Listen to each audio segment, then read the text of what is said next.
தலைப்பு செய்திகள். புலிகளின் தங்கப் பொருட்கள் மத்திய வங்கியிடம் ஒப்படைப்பு, குற்றப்புலனாய்வுத்துறை தெரிவிப்பு. ஜனாதிபதி உட்பட தேசிய மக்கள் சக்தியினர் சிறைக்கு செல்ல நேரிடும், புதிய கமன்பில தெரிவிப்பு. யாழில் போராட்டத்தை குழப்ப வந்த நபர்களால் பதற்றம். 20 வருடங்களாக செயற்பட்ட போலி வைத்தியர் கைது. ஐரோப்பிய விமான நிலையங்கள் மீது சைபர் தாக்குதல். இனி விரிவான செய்திகள்.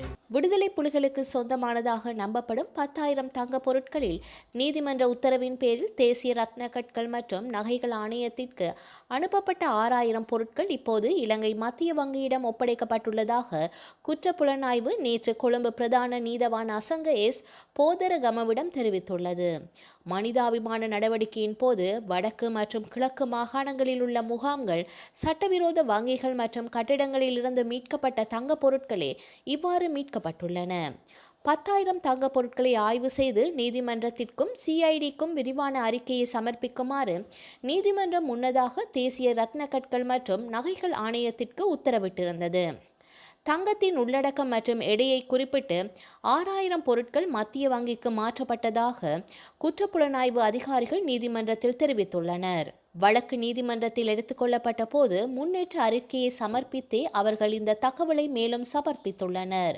மனிதாபிமான நடவடிக்கையின் போது வடக்கு மற்றும் கிழக்கு மாகாணங்களில் மீட்கப்பட்ட தங்க பொருட்கள் உள்ளூர் வாசிகளால் தானாக முன்வந்து விடுதலை புலிகளுக்கு வழங்கப்பட்டன அல்லது அவர்களிடமிருந்து விடுதலை புலிகளால் பலவந்தமாக எடுத்து செல்லப்பட்டன என்பது முன்னர் நீதிமன்றத்தின் கவனத்திற்கு கொண்டு வரப்பட்டது. மேலும் இந்த விடயங்களை கண்டறிய விசாரணைகள் தொடர்ந்து நடைபெற்று வருகின்றன. சொத்து விபரங்களை மறைத்த குற்றச்சாட்டில் எதிர்காலத்தில் ஜனாதிபதி அனுரகுமார திசாநாயக்க உட்பட தேசிய மக்கள் சக்தியின் நாடாளுமன்ற உறுப்பினர்கள் மற்றும் அமைச்சர்கள் சிறைக்கு செல்ல வேண்டி ஏற்படும் என பிவித்துரு எல உரிமையின் தலைவர் உதய கம்மான்பில தெரிவித்துள்ளார். கொழும்பில் நேற்று இடம்பெற்ற ஊடக சந்திப்பில் அவர் இதனை குறிப்பிட்டுள்ளார். இது குறித்து அவர் மேலும் தெரிவித்துள்ளதாவது: லட்சக்கணக்கான சொத்துக்களை வைத்துள்ள மக்கள் விடுதலை முன்னணியினர் சொத்து விவரங்களை சமர்ப்பிக்காது உள்ளமை சிறை தண்டனை விதிக்கப்பட வேண்டிய குற்றமாகும். இந்த நாட்டின் ஜனாதிபதி வரலாற்றில் முதற் தடவையாக 2025ஆம் ஆண்டு மே மாதம் 25ஆம் திகதி தனியார் ஜெட் விமானத்தில் பயணம் மேற்கொண்டார். எனவே அடுத்து வரும் சொத்து விபர அறிக்கையில் இந்த விபரங்களும் உள்ளடக்கப்பட வேண்டும். ஜனாதிபதி அனுரகுமார திசாநாயக்க மாத்திரம் இந்த தவறை இழைக்கவில்லை.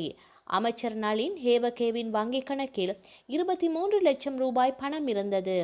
அவரது மகளின் பிறந்த நாளுக்கு பரிசாக கிடைத்த பணம் என்று கூறியிருந்தார். அவ்வாறாயின் 50,000 ரூபாய்க்கும் அதிக பணத்தினை பரிசாக வழங்கியவர்கள் இருந்துள்ளனர். அவர்கள் தொடர்பான தகவல்களை வெளியிட வேண்டும். சொத்துக்கள் அபகரிப்பு, சொத்து விவரங்களை மறைத்தல் ஆகிய பாரிய குற்றமாகும்.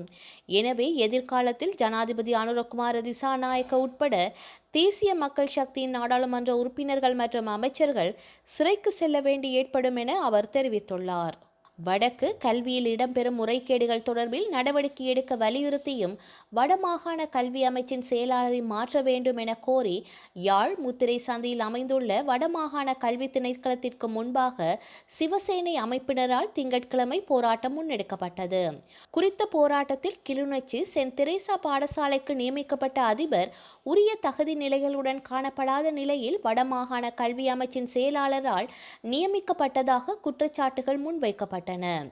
அதே சமயம் கிளிநொச்சியில் சில பாடசாலைகளுக்கு இன்னும் நிரந்தர அதிபர் நியமிக்கப்படாத நிலையில் தெரேசாவுக்கு மட்டுமே அதிபர் ஓய்வு பெற்று 2 நாட்களில் உரிய தரத்தை பூர்த்தி செய்யாத அதிபரை நியமித்தமை தொடர்பில் தமது கண்டனங்களை தெரிவித்துள்ளனர். இவ்வாறான நிலையில் கிளிநொச்சியிலிருந்து கெப்ரக வாகனத்தில் வருகை தந்த குழு ஒன்று தெரேசா பாடசாலையின் அபிவிருத்தி சங்க பிரதிநிதிகள் என தங்களை அறிமுகப்படுத்தி சிவசேனை அமைப்பின் போராட்ட பந்தலுக்கு சென்று குழப்பம் விளைவித்துள்ளனர். இதனால் அங்கு பதட்டமான சூழ்நிலை ஏற்பட்டதால் அருகில் பாதுகாப்பு கடமையில் ஈடுபட்ட போலீசார் குழப்பம் விளைவித்த நபர்களை விரட்டியுள்ளனர். அதேவேளையில் இந்த போராட்டம் தொடர்பான செய்திகளை சேகரிக்க சென்ற யாழ் பெண் ஊடகவியலாளர் ஒருவரை தனிநபர் ஒருவர் பகிரங்கமாக அச்சுறுத்தியுள்ளமை குறிப்பிடத்தக்கது. கிட்டத்தட்ட 2 தசாப்தங்களாக தன்னை மருத்துவராக அடையாளம் காட்டிக் கொண்டதாக கூறப்படும் 54 வயது நபர் ஒருவர் நேற்று மாலை எகுட உயனவில் கைது செய்யப்பட்டுள்ளார். வாதுவ தெல்துவ பகுதியைச் சேர்ந்த சந்தேக நபர் ஸ்ரீ தலத்துக்காராம விகாரைக்கு அருகில் சஹன சேவா என்ற பெயரில் வைத்திய நிலையத்தை நடத்தி வந்துள்ளார். அவர் வேறொரு மருத்துவருக்கு சொந்தமான இலங்கை மருத்துவ கவுன்சிலின் பதிவு எண்ணை மோசடியாக பயன்படுத்தி நோயாளிகளுக்கு சிகிச்சை அளித்து வந்ததாக போலீசார் தெரிவித்துள்ளனர். விசாரணையில் மருத்துவ மையத்தில் உரிமம் பெறாத மருத்துவர்கள் இருப்பது கண்டுபிடிக்கப்பட்டது.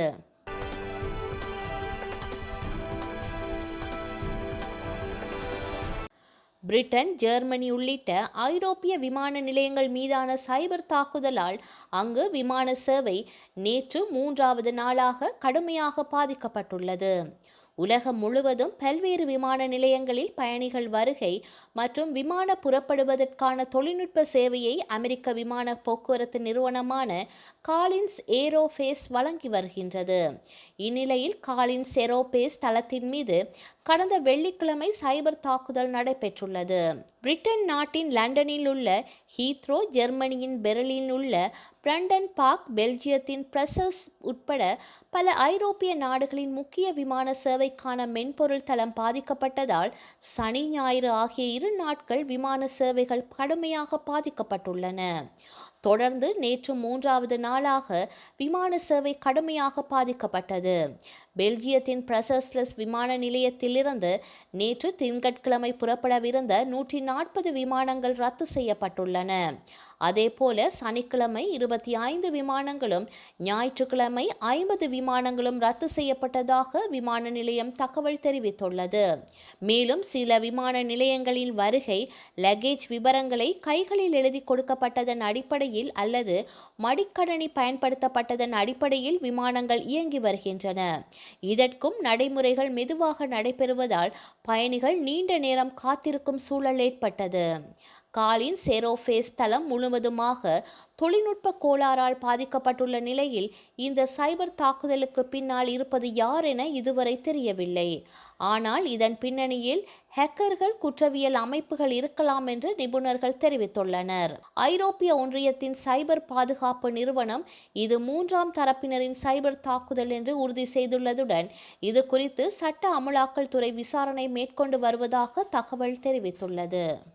பாகிஸ்தானில் உள்ள கைபர் பக்துன்வா மாகாணத்தில் உள்ள திராக் பள்ளத்தாக்கில் மாத்ரோ தாரா என்ற கிராமத்தில் நேற்று அதிகாலை 2 மணியளவில் பாகிஸ்தான் விமானப்படை சரமாரி குண்டுவீச்சு தாக்குதல் நடத்தியுள்ளது. 8 LS-6 என வெடிகுண்டுகள் மூலம் தாக்குதல் நடத்தியது. இந்த தாக்குதலில் 30 பேர் கொல்லப்பட்டுள்ளனர். இதில் பெரும்பாலானோர் பெண்கள் மற்றும் சிறுவர்கள் என கூறப்படுகின்றது. மேலும் பலர் காயமடைந்துள்ளனர். மீட்பு படையினர் இடிபாடுகளுக்குள் சிக்கியுள்ளவர்களை மீட்கும் பணியில் ஈடுபட்டு வருகின்றனர். இதனால் பலி எண்ணிக்கை அதிகரிக்கலாம் என அஞ்சப்படுகின்றது. மறைந்த நடிகர் M.R. ராதாவின் மனைவியும் நடிகை ராதிகாவின் தாயாருமான கீதா வயது மூப்பு காரணமாக காலமானார். அவருடைய மறைவுக்கு பலரும் இரங்கல் தெரிவித்து வருகின்றனர்.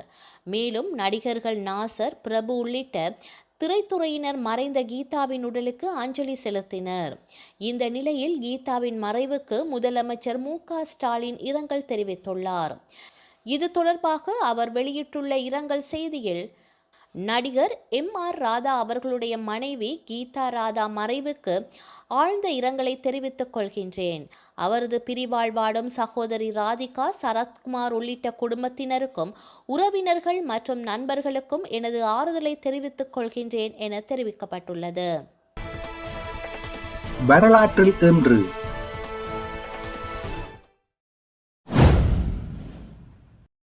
1983 மட்டக்களப்பு சிறை உடைப்பு. இலங்கை மட்டக்களப்பு சிறைச்சாலையில் சிறை வைக்கப்பட்டிருந்த 41 தமிழ் அரசியல் கைதிகள் சிறையை உடைத்து தப்பினர். 1986 இலங்கை கொழும்பில் தேசிய இயற்கை வரலாற்று அருங்காட்சியகம் பொதுமக்களுக்காக திறந்து வைக்கப்பட்டது. 2004 எயிட்டியில் சூறாவளி மற்றும் வெள்ளம் காரணமாக 3000க்கும் அதிகமானோர் உயிரிழந்தனர். 2008 பின்லாந்தில் பாடசாலை ஒன்றில் இடம்பெற்ற துப்பாக்கிச் சூட்டில் 10 பேர் கொல்லப்பட்டனர். செய்திகளை உடனுக்குடன் தெரிந்து கொள்ள உடனே சப்ஸ்கிரைப் செய்து பெல் பட்டனை கிளிக் பண்ணவும். மேலதிக செய்திகளை தமிழ் தாய் இணையதளத்தில் பார்வையிடலாம்.